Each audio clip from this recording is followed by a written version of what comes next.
Welcome, everyone, and thank you for joining us for our final session of a 6-part series. And today's session, we're going to be putting it all together. I'm Susan Ryan. I'm the Senior Director for the Greenhouse Project, and what a joy it has been to connect with you over these last few weeks to really focus on a topic that I think is just so incredibly important. And today's the day we're going to really attempt to put it all together. I would invite all of you to introduce yourself in the chat box. This is where we're able to kind of get to know who you are and where you're calling in from, the communities that you represent.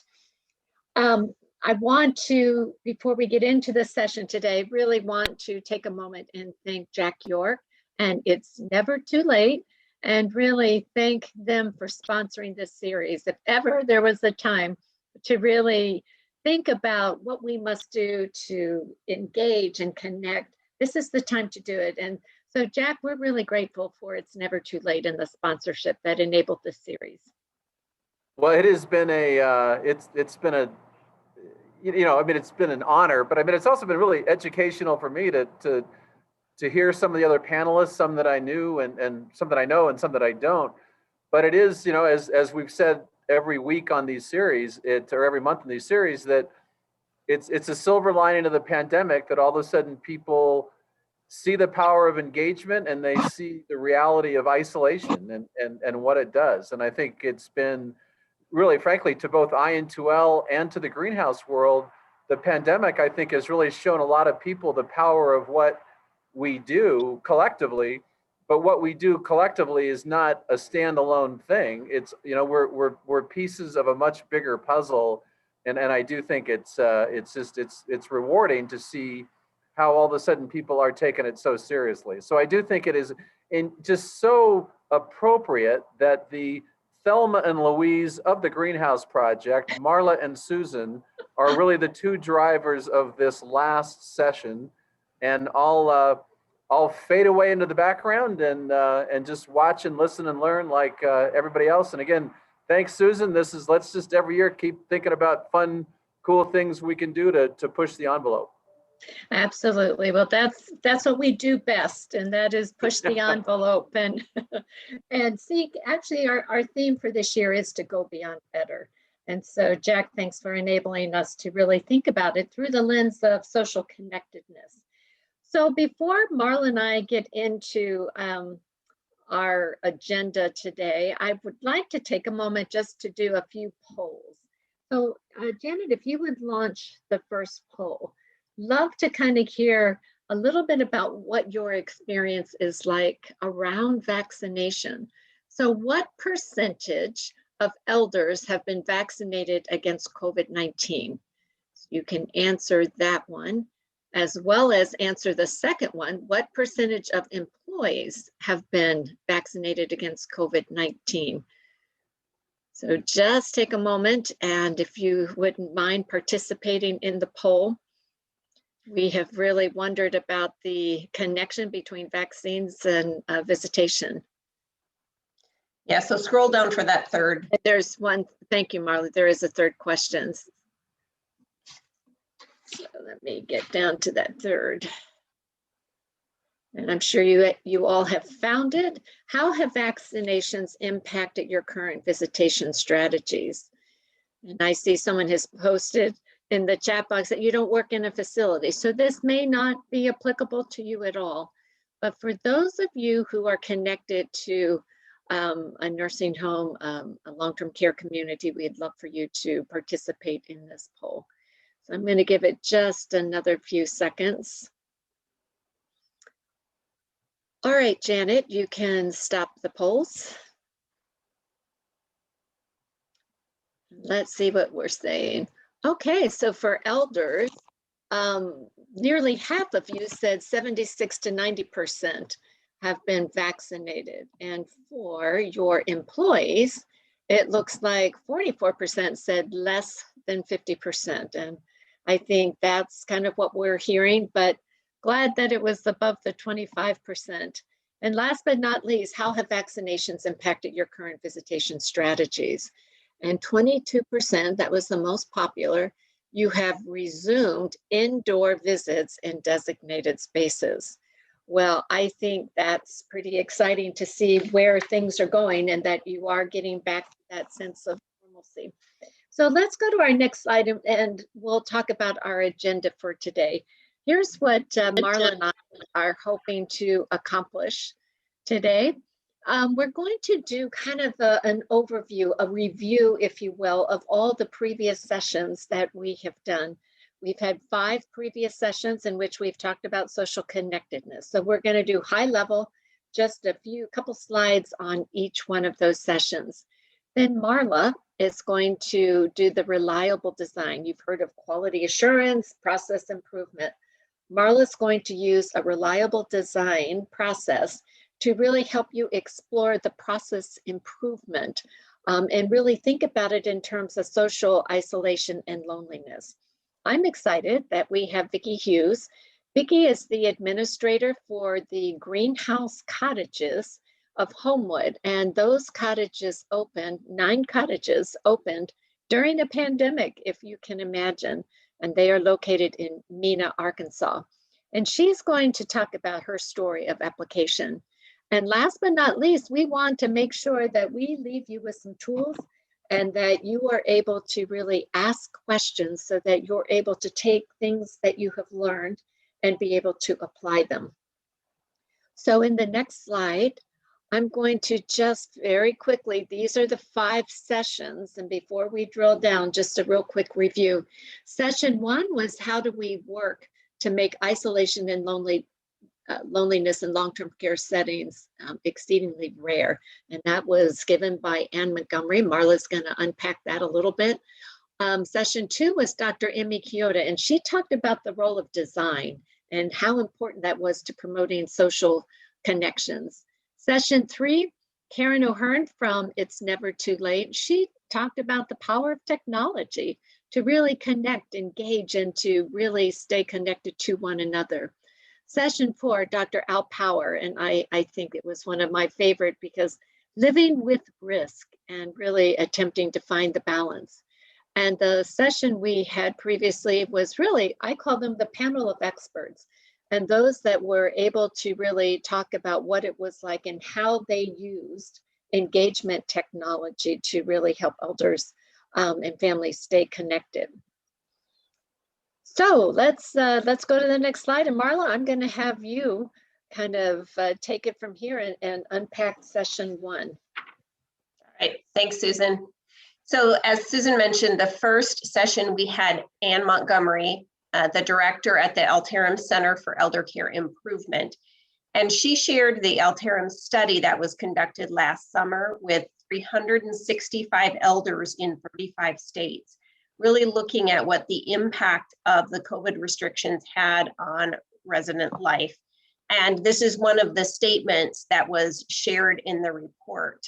And really it discussed the feelings of distress at being alone. And one of the other comments I remember she shared was an elder who said, if the virus doesn't kill me, the loneliness will. So that was really the backdrop to then what Ann offered as some recommendations. And I realize this is a pretty content dense slide. We did this so that you will get these slides, a PDF of these slides, and so you'll have this information. I'll try not to read it all, but just to highlight a few things. So kind of the 3 big bullets that she said is prioritize well-being, strengthen teamwork and support for teams, and then looking at comprehensive culture change. So when you think about prioritizing well-being, she talked about giving access, ready access to elders for having that technology and really getting creative with it. She talked a lot about the importance of getting elders outside of their room, but even more than that, getting them outside. I think pre-pandemic, 3/4 of the study revealed that 3/4 of the elders were getting outside very regularly. And then during the lockdown, 60% said they never went outside. So to really prioritize the ability for elders to get outside. Create visitation plans, just like we have care plans in long-term care. Think about what an individualized visitation would be. And what that does is really that puts the importance of connection and relationship high on the list of things to support that elder. And then really rethinking activities. Anne talked about getting resident and family input, being able to collect ideas and then sharing best practices with other organizations. So that's the first one. The second one was all around what are the things that we do to support kind of the organizational practices and to support our own team. So probably not surprising is that whole idea of how do we prioritize communication?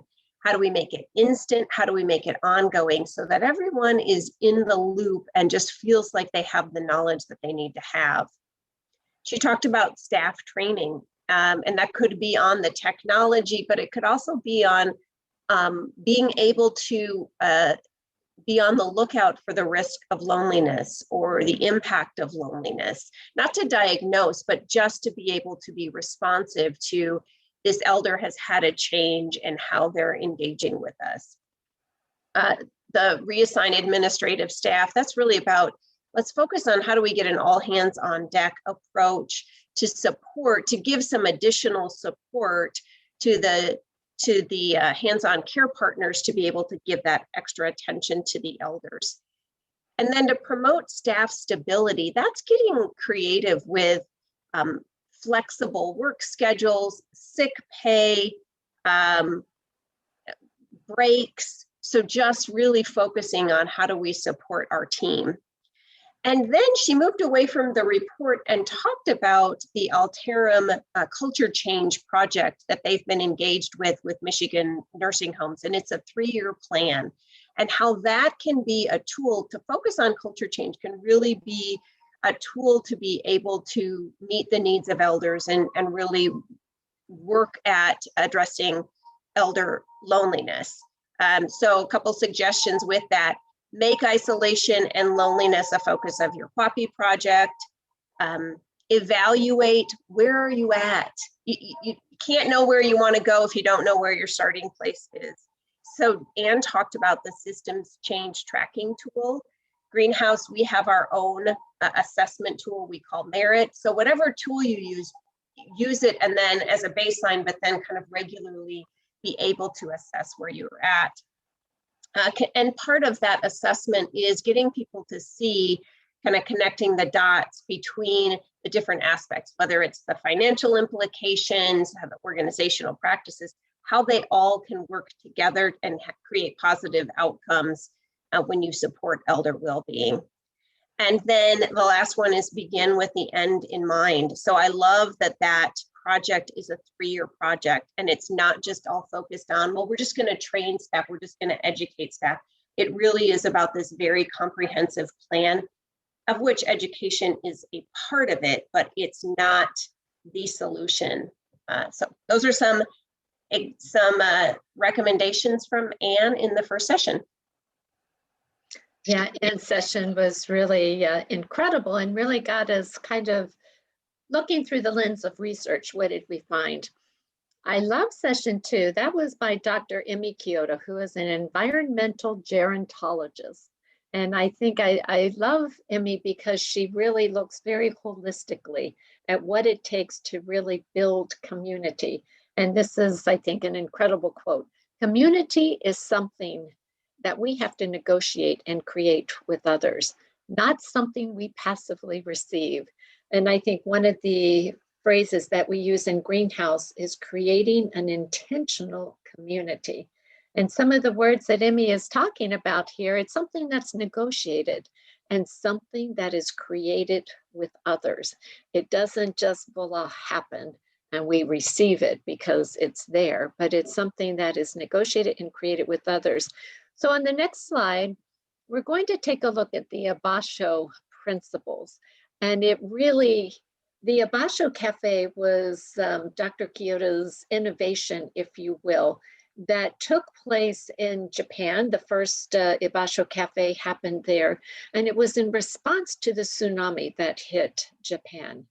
And what was incredible about the way it was developed very organically. And it really tapped into the resilience of elders and the wisdom of elders. So these are the principles that kind of flowed as a result of what Emmy learned in the creation of the BASHO Cafe. The first principle is wisdom. And how often do we marginalize elders and really don't believe that they've got much to offer by way of their wisdom? But she says, let's acknowledge the incredible wisdom that elders have to bring to the conversation. And in creating a BASHO, how important it was to really tap into the elders in that community, to really get their insights and their wisdom. This was not their first rodeo. They had been through some challenges and they were able to bring that wisdom to the forefront. The other thing is normalcy. I'm going to draw your attention to the little lady standing on the stool. And so here's the deal. Normalcy means living life. And guess what? That will involve some risk. And I think it's a beautiful picture, but that's normalcy. And the role of design in promoting those connections, normalcy is important. How often did we crave that normalcy in the time of the pandemic and quarantine? Demarginalization, and I think I talk often about the marginalization of elders, the devaluation of elders, and how important it is to demarginalize and to really create inclusivity in creating community. The community ownership. And this is where, rather than Emmy sweeping in to control and own and provide the structure and the governance, it really was about elders and the community having that sense of ownership. Once again, back to her previous statement, community's about negotiation and creating it with others. Multi-generational, I love the idea of a multi-generational community, the inclusivity that it describes and the lack of hierarchy, when all generations are really coming together and experiencing community. The culturally appropriate, I think probably this one and the next one, the resilience, they kind of go hand in hand with an example she talked about. There was the BASHO Cafe stayed open during the pandemic, and there were elders who maintained their organic gardens, and they were able to put together bento boxes, and they supported some of the other elders in the community who weren't able to get out and to be able to shop and do the things. And it was that reciprocity, it was the resiliency that was happening, but culturally appropriate as well. And last but not least, it was embracing imperfection. And I can tell you, I have a tendency to want to make it perfect, and it's going to be that standard of excellence. But let's embrace imperfection and let's keep it more organic and dynamic. And I love the quote at the bottom. Design is not so much about creating a beautiful space or a functional space or even an antiseptic space. And I think we got so perseverating over infection control and the antisepticness, but to think more broadly about design and the role that design can play in really fostering social connections. All right, thank you, Susan. I don't know if you can hear my poor dog who is feeling lonely, so I apologize for that. I put him in another room and he's experiencing some social isolation. So I'm going to move on. We had Karen O'Hearn, the Vice President of Product Management at IN2L, and she talked about this theme of health, wellness, and well-being. And this was one of the statements that she made. Engagement and connection are the fundamental building blocks to health and wellness. IN2L did a study of 100 senior living community leaders, 150 residents, and 500 decision-making family members. And what I found so fascinating is the differences in their perception of how things were going. And so she talked about what some of those differences were. So she identified what the problem was, and then offered 3 opportunities for us to take action. So not surprisingly, social isolation is a real issue. But she looked at what's the difference between social isolation, which really has an objective measure and kind of that quantity of how many contacts somebody has, versus loneliness, which is much more subjective, and it's kind of about more of that qualitative. Do people find a purpose and meaning in those connections? And that whole idea that you can be lonely in a crowd. We acknowledge that the shutdowns didn't create loneliness, but certainly it exacerbated it. So she said that facilitating friendships is essential, but it's not happening. She said the number one reasons why families say they won't recommend a community to their friends is that their loved one didn't have opportunities to socialize with other residents. So, from a very bottom line perspective, it's important that we focus on relationships and building connections. She also said, one of the problems is we tend to have this one size fits all approach. And the number 2 reason why family members wouldn't recommend a community is that there were no opportunities for engagement for their loved one that was specific to the preferences and the interests of that person. So again, a very bottom line practical reason, in addition to just wanting to support elders in quality of life. So here were her opportunities. Number 1, to create, and I love this phrase, a camaraderie rich community, which really is just that ability to make a friend. So in our organizations, to think about how are we facilitating connections with elders based on their shared interests. She said the number 1 business lever communities can control to positively impact business outcomes is to create that camaraderie rich community, and to think of it as the technology as connective tissue. So how do we link people together with their shared interests, whether it's event-based, whether it's kind of ongoing, meaningful engagements, or spontaneous, really to leverage those things and to do it based on that deep knowing. So art, music, games, creating those connections and how technology can help facilitate that. So that's the first opportunity.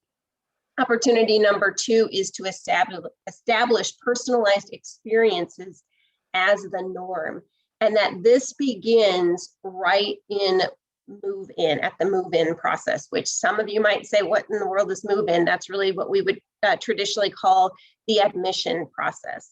So to look at where's the meaning right from the get-go in terms of when somebody's coming in, and how are we gathering, what's the information we're gathering, and how are we gathering it?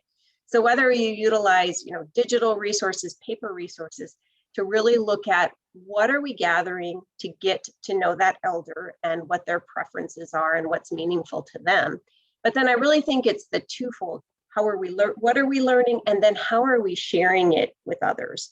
Because if one person learns that information and goes home, at the end of their shift, and they haven't shared that information with others, then it's hard for an organization to really meet the needs of that elder. So it's about learning and then sharing it with others.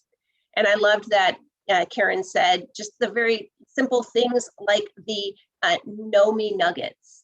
So just those, it's the little things that can make all of the difference. And then third opportunity is to enable connection, to enable access to connection. So thinking about the importance of engaging the elders, we talked about creating those friendships and connections within a community, but also to engage them outside of the community. And that video is the next best thing to in-person visits. And she said it, and then when I get to the panel, they said it, don't stop the video visits when you reopen. That has been such a powerful way of connecting people, particularly families that live at a distance or aren't able to visit. So keep those visits going. She talked about access and ease of use. So how can we set elders up and then let them use it? Or how can we enable them to access the technology themselves? She also talked about the importance of getting staff buy-in because it is a staff-led system. And I loved her example, and I'm calling it the buddy system, but that's where she said some organizations have incentivized staff to spend an hour a week targeting with an elder on some meaningful engagement. So Karen used the example of photography. I know a number of organizations, we used to do that in the organization I worked at, and we called it the buddy system. And it was the idea of the same elder and the same staff person, because you could really grow and develop that relationship over time. So a lot of great opportunities to make a difference that we got from Karen. Yeah, again, Dr. Al Power is just one of my heroes in terms of the way he really helps us think about what I call often the dignity of risk. And I think during the pandemic, we had to take a good, long, hard look at risk. And I loved what he said, that risk is not inherently good or bad. Risk just really means it's a chance that something will happen that's different from what we expected. And it could be a downside risk in which something happens that's worse than we expected, but it could also be an upside risk. And it's a chance that something will happen that is actually better than what we had anticipated. And what I like to say is that it really requires us to shift our thinking. And I'll tell you, as a nurse who once was a director of nursing way back in the day, I can tell you that my thinking is kind of programmed as an institutional default, and that is to keep people safe at all costs. And my thinking goes there. And in terms of risk, it's keep safe. And I presume that there will be a downside risk to everything that we might engage in. And I think that was our default as we went into the pandemic. But when you look at the next slide, you will see that Dr. Power really unpacked for us some principles that really help us to find the balance in trying to achieve that opportunity that the upside risk might happen. So every action we take will involve some degree of upside and downside risk. That is just the way it's going to be. But what I'd like to say is it's not a one size fits all as we're thinking about what we're going to do as we contemplate that action.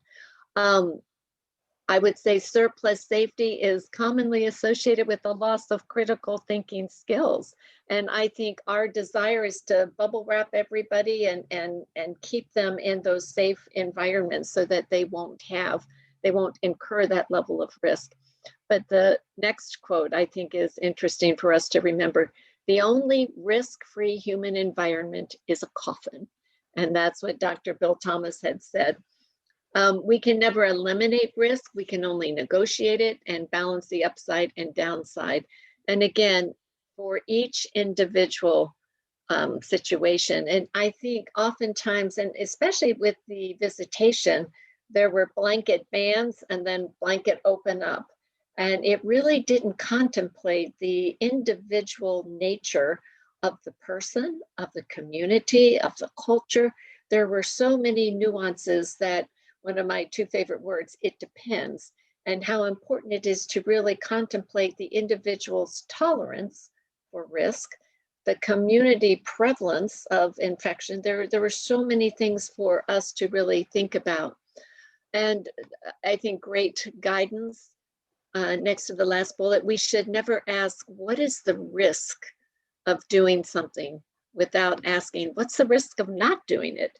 And I think if we had gone back and said, what's the risk of social isolation and the unintended, or when we were quarantining everybody, thinking about the unintended consequence that came as a result of social isolation, what was the risk that we were incurring by quarantining everybody and really putting everybody on lockdown? It came from a good place.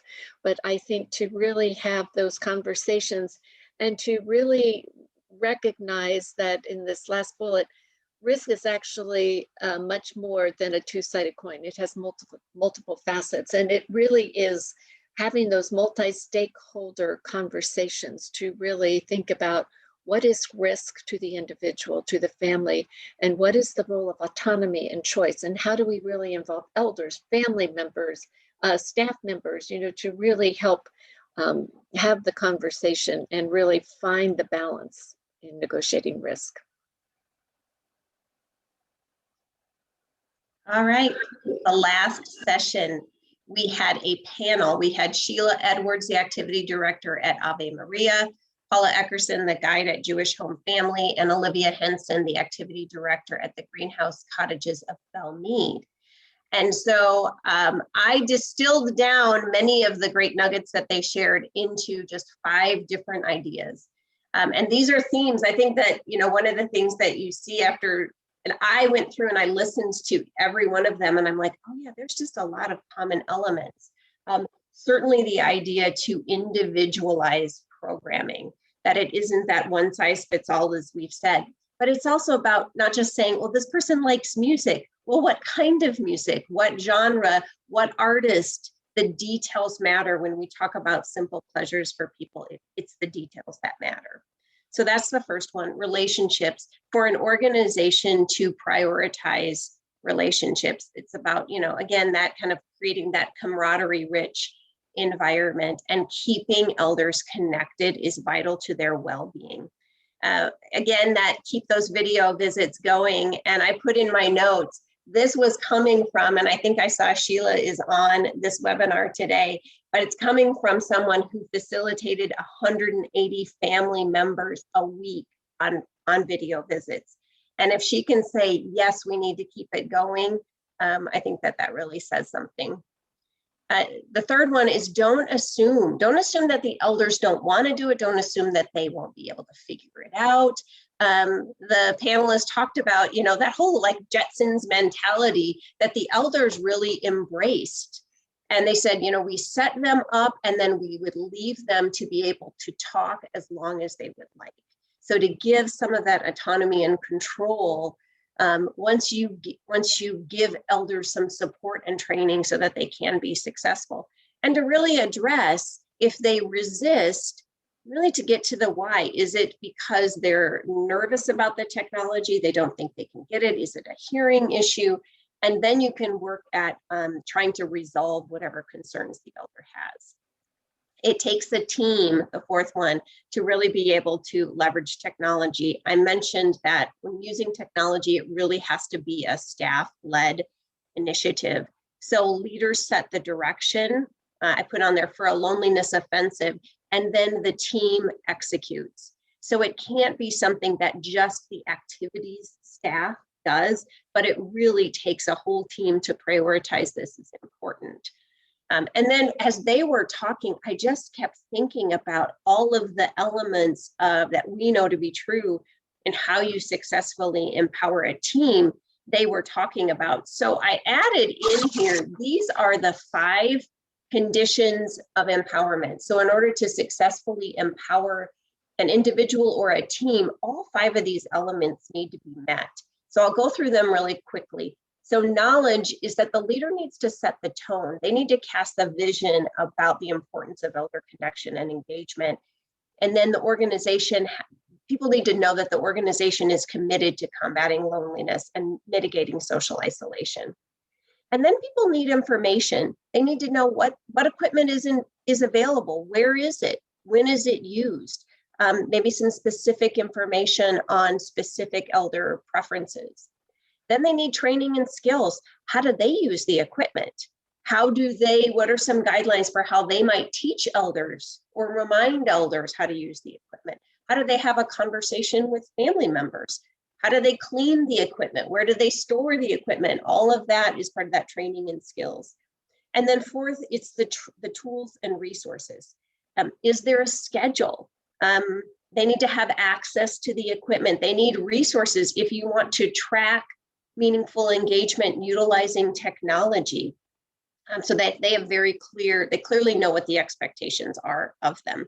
And then lastly, it's that supportive environment. So that opportunity perhaps for the staff to give feedback about, hey, here's what's really working well when we're using IN2L or another system, and here's where it could be better, to give them the encouragement and to give them time. If you implement something like that buddy system, part of that supportive environment is to give them time to be able to do that. So there you have it, Susan. Those are great. And I'm so glad that you added those empowerment themes. So here were some consistent themes that came up for each of those sessions. First of all, social isolation did not happen as a result of COVID, but COVID just shone the spotlight, and it became the lens by which we saw it, and we knew it was there. It exacerbated it for sure, but it was not the cause. Secondly, the cost of the pain-demic. And I don't know if there was a typo in a slide, but it seemed to kind of fit that this really was not just a pandemic, but a pain-demic. And it really came at a cost to our health and well-being and really contributed to that failure to thrive. I think I said it probably on every one of the intros, we are relational beings, that we are hardwired to connect with each other, and how important it is that we create some structures and systems to enable us to do it. One size does not fit all. And it's, once again, the individualized approaches. And how do we get to individualized approaches? It's really through that deep knowing and really making sure we know who each person is as an individual, not as a them. And last but not least, and to our theme, it really is to go beyond better. And to go beyond better, it requires us to shift our thinking, our beliefs, our mindsets, to shift our behaviors, and not to forget to really take a look at our systems that would need to shift as well. So Marla, why don't you kind of make this a little more practical? Let's go beyond better. Let's think about what now, and tell us a little bit about reliable design. All right, and I'm going to try and be as succinct because I want to get to Vicki sharing some of her great experiences as well. So Greenhouse has had the privilege of learning about reliable design in the last year, and really the potential for its application in improving quality in our process and systems. So when we think about what is reliable design and how can it apply to social connectedness, I like to go kind of very basic and think about the two words that make up reliable design. So reliable simply means that it's a failure-free operation over time, that we're creating some standardization. And design, you know, when you think about that, design is, here's a couple different definitions that I found. It's about being deliberate or purposive in your planning. I think about it simply in terms of being intentional. So we're creating systems that we have confidence that the team can follow, and that over time we're going to have that reliability or that standardization. So I think it's important, you know, we've talked about QAPI, and QAPI, I went to the CMS website, and this is how they describe QAPI, and many of you know this already. It's a coordinated application of two mutually reinforcing aspects of a quality management system: quality assurance and process improvement. And so on the slide, you see just kind of breaks apart the two differences, or, you know, how they can complement one another so that they are as mutually reinforcing, but they do focus on different aspects. So quality assurance answers the question, are we meeting the standard? And quality improvement looks at, well, why didn't we meet the standard? Or what can we do to meet and exceed the standard? And I'm not going to go through all of these, but the last bullet says quality assurance is an activity that's part of quality improvement. And quality improvement really is about creating systems to make things better. So it's not about saying you can either do QAPI or you can do reliable design. This fits very naturally into your QAPI process. So I'm not an expert in quality improvement, but I am pretty experienced in many of these methods about how we go about change. And again, I want to just do this pretty quickly. We often design for perfection. And we don't do what Emmy says, which is embrace perfection. So we think about every possible contingency. We want to make this all-encompassing policy that can really cover any kind of issue that can come up. And as a result, it's complicated, it's hard to follow, it's hard to remember, and therefore it's hard to sustain. So with reliable design, it's more important that the process is standard than it be perfect. To do that, to have a kind of perfect system, we then have really resource-intensive meetings and planning. So we extend a lot of human capital to be able to figure this out. And it often involves a lot of leaders getting in a room for a long amount of time to be able to figure it out. We then depend on hard work and vigilance. So if something doesn't work, if it fails, we kind of have the idea of, well, we just need to work harder using the protocols.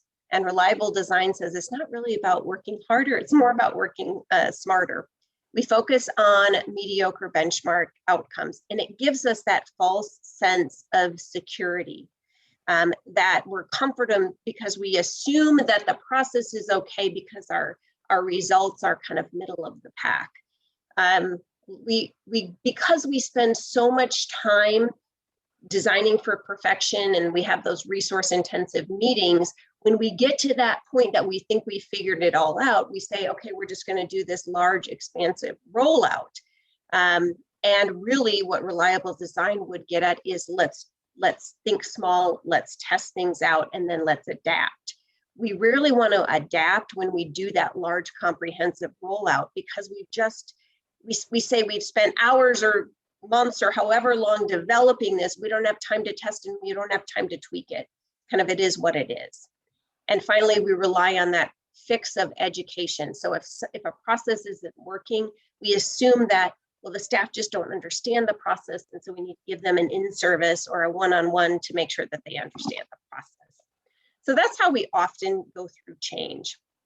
What reliable design does is it gives us the perspective of how do we think smaller? How do we think about one process or one element of a process or one area within your community that you want to focus on? So along with that, it's about keeping it simple.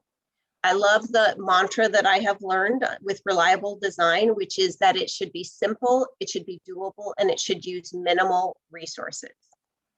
The focus is on the process, not on the outcome. The outcome will come if we can get a reliable process. So it's not about going straight to developing that policy. It's really stepping back and saying, what's that process or that procedure that we're going to go through? Fourth, rather than that large rollout, it really is about a tryout. So a small test involving 1 or 2 residents with 1 or 2 staff members, getting feedback and then learning from that and then making some tweaks and adaptations. And then the last one is really about committing to be a learning organization. So it's that whole idea of continuous quality improvement, creating a space so that hands-on care partners can be involved and they can give that good feedback. It's about things like we talk about dyad. So you have 1 or 2 people that are involved. The people that are closest to the elder are part of that team, rather than a group of leaders that over here are making that change. One of the fundamental aspects of reliable design is the 5 attributes. So when you are looking at a process that you want to evaluate to see how reliable it is, or you want to develop a new process to respond to one of the challenges that you've been having. So whether it's something on video visits or in-person visits, or really responding to one particular elder negotiating risk, you need to think about these 5 attributes. Who does it, whatever the intervention is, when should it be done, where is it done, how is it done, and what's needed to do it. And when you develop that process, then you test it and you ask a couple people, okay, so go through these all. And if you can get the same consistent answers, then you have a good indication that you have a reliable process that's going to be standard over time. All right, so here's just a couple examples of how you might use reliable design. Again, this simple, doable, low resource setup. I mentioned a dyad, so it might be that a leader organizes a visit, a conversation with a couple hands-on care partners to talk about an issue. Using a reliable design uses things like anchoring questions. So you ask them, well, what happened the last time you facilitated a video visit, to assess if that went well or not, to get some specific examples. And with reliable design, one of the things that I have learned is getting people to hearken back to the last time really helps them to keep focused, and it gets very specific in terms of what's going on with that process.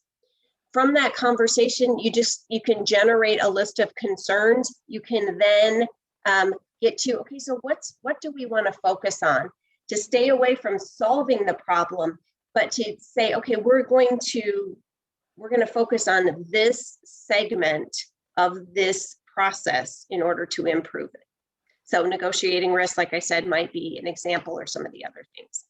So that's a very quick overview of reliable design. And I wanted to leave time because we have Vicki Hughes with us. She's the administrator at the Greenhouse Cottages of Homewood. They recently moved in to the cottages, the Greenhouse Cottages, from their pretty traditional nursing home environment. And I'm going to turn it over to Susan and Vicki to have a conversation. So Vicki, if you could unmute yourself, and I'm going to scroll through a few pictures that Vicki sent me of some examples of how they have used reliable design to really focus on meaningful engagement. Vicki was a part of our Arkansas cohort, and she learned about reliable design.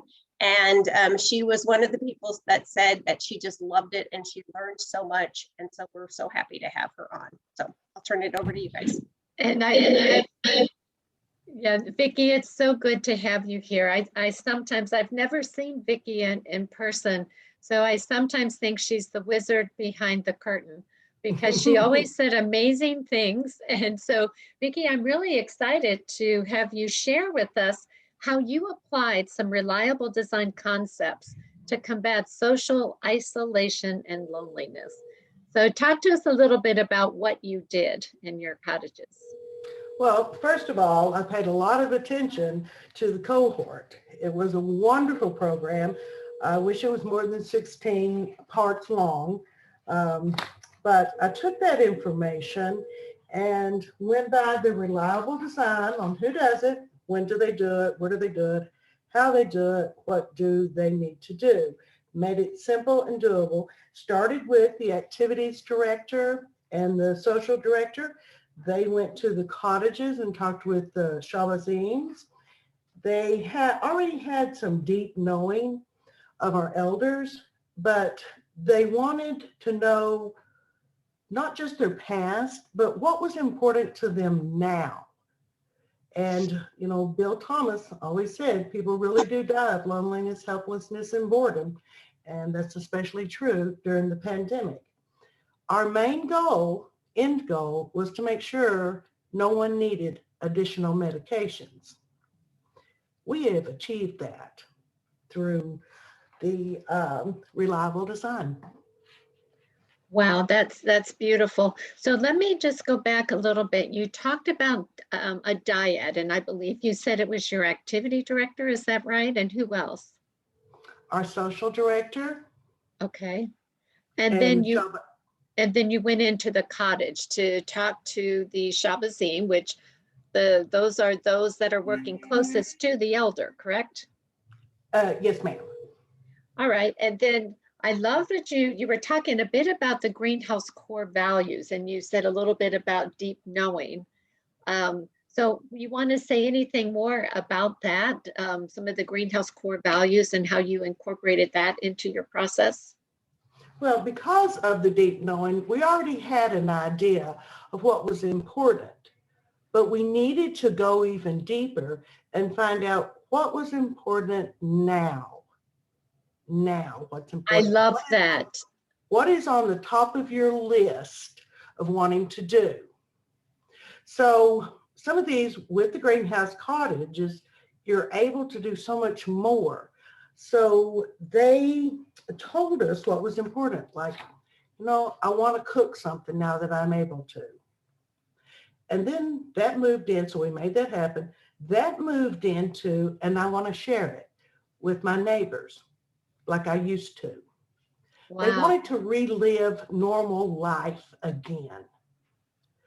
It was free. All we had to do was just do it.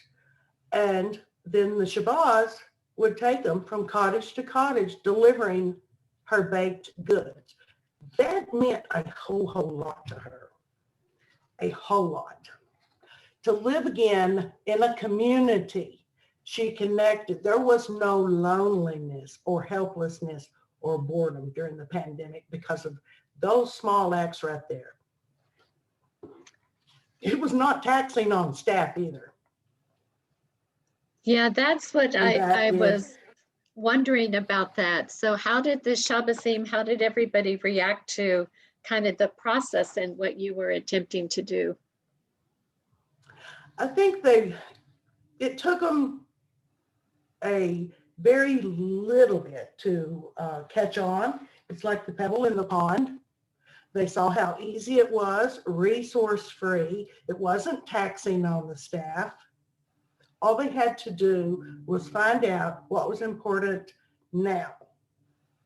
Move past just a little bit the deep knowing and go just a little bit deeper and find out now that during the pandemic, when everything was closed, what is the most important thing to you now?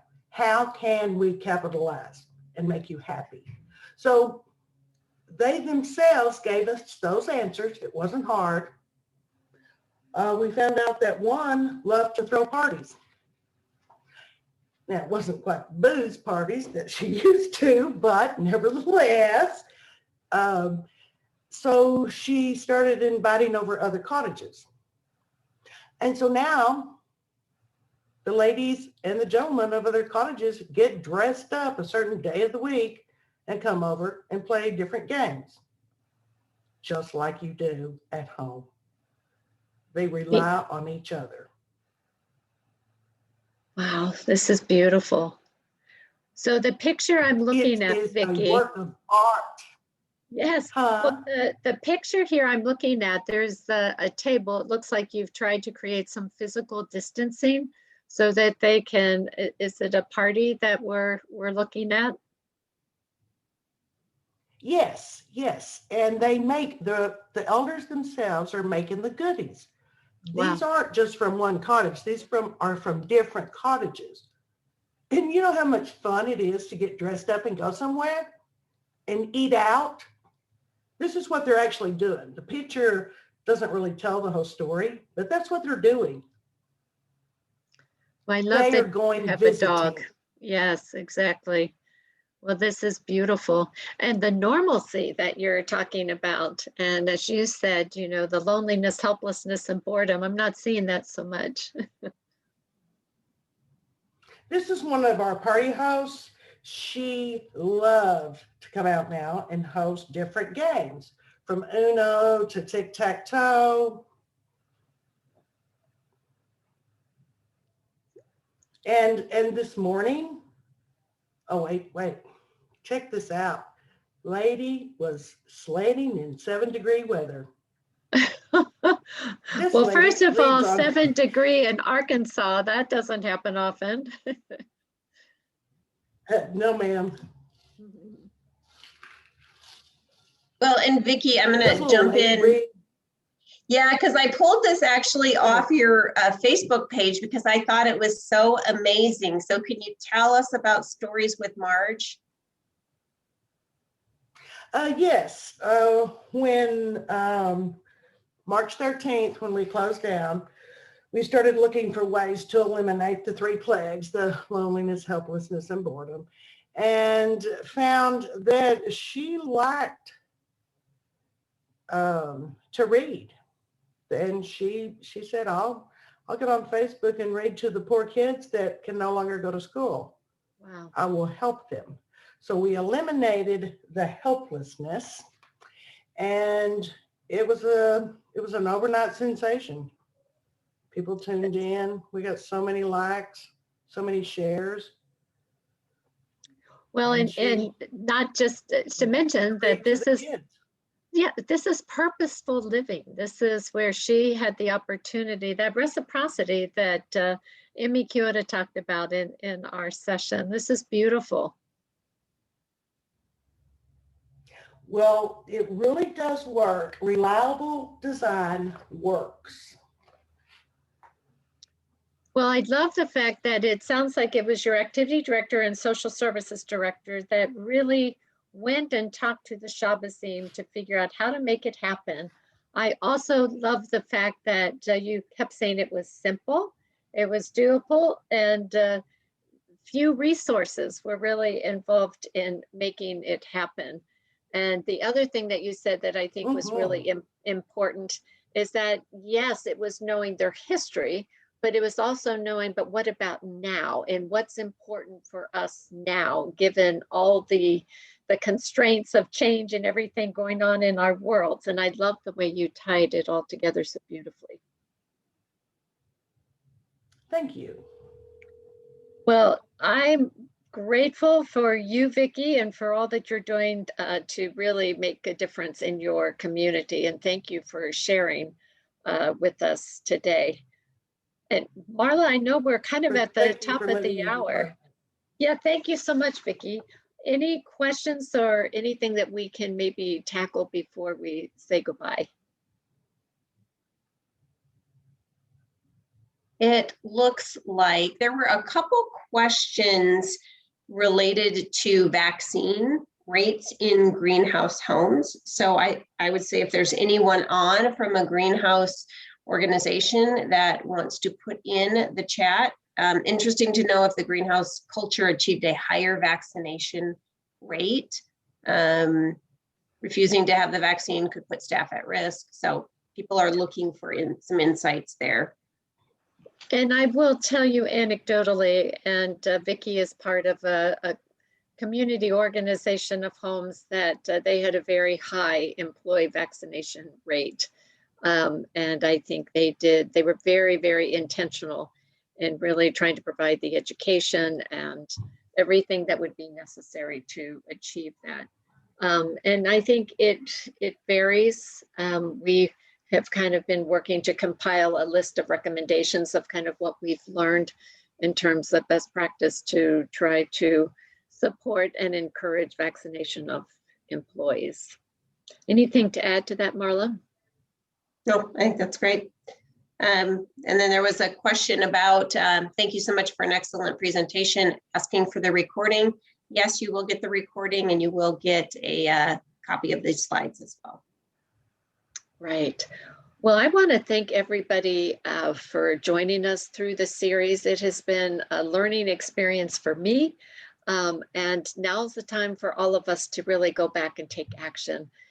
Vicki, thank you for joining us today, and thank you for what you're doing. Those pictures were amazing. I want some banana muffins as a result of what I saw. So thank you for what you're doing each day and for those greenhouse cottages that are supporting elders to really live fulfilled lives. So just a few slides before we officially adjourn. There is a design series. You know, certainly Vicki was showing us some pictures and talking about the value of design. Dr. Kyoto talked about the value of design. So here's a 3-part series sponsored by Perkins Eastman, and that begins on April 6th. So I hope you'll join us for the next series of webinars, and it is really focused on design. On the next slide. This is our podcast, and if you want to get charged up and inspired, you might want to listen to Lori Porter, the co-founder and CEO of NACA. She was our guest last week on Elevate Elder Care. You'll find us on Apple, Stitcher, or Spotify. And next slide. Save the date. We had some amazing time with Dr. Power and Emmy Kyoto, and Dr. Carson will be joining them on September 14 for our Dementia Symposium. So save the date and more details are coming with that. And now, last but not least, we've got some polls before we say goodbye. So Janet, do you want to launch those polls?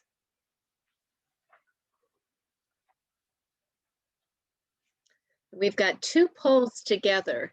So how helpful has the series been for you to understand the impact of social isolation and develop strategies for elder engagement? That is the first question. And the second one is, how helpful was today's session to apply simple techniques to address social isolation and loneliness? So thinking in the first question more broadly about the series, and in the second question more about today's session. And Janet is reminding you that there's a short survey at the end as well. So stay on to take the survey.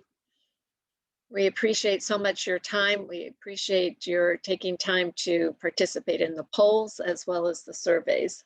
That helps us kind of learn more and go beyond better, as we say. All right, Janet, you can close the polls. All right, well, that's great to hear. 83% of you said a lot, that this series was very helpful to you. And today's session, 70% of you said it was very helpful. So we are grateful for your time and really grateful for everything you're doing to go beyond better and to really ensure that the residents that you are supporting stay connected and live meaningful and purposeful lives. Thank you, Marla, for joining me today and helping us put it all together. Vicki, once again, thank you for being our guest and for sharing your insights today. And to all of you, let's go beyond better and let's do everything we can to really bring our communities together and remain connected. Take care. We'll talk again soon. Hope to see you on the design series. Bye-bye. Bye, thanks.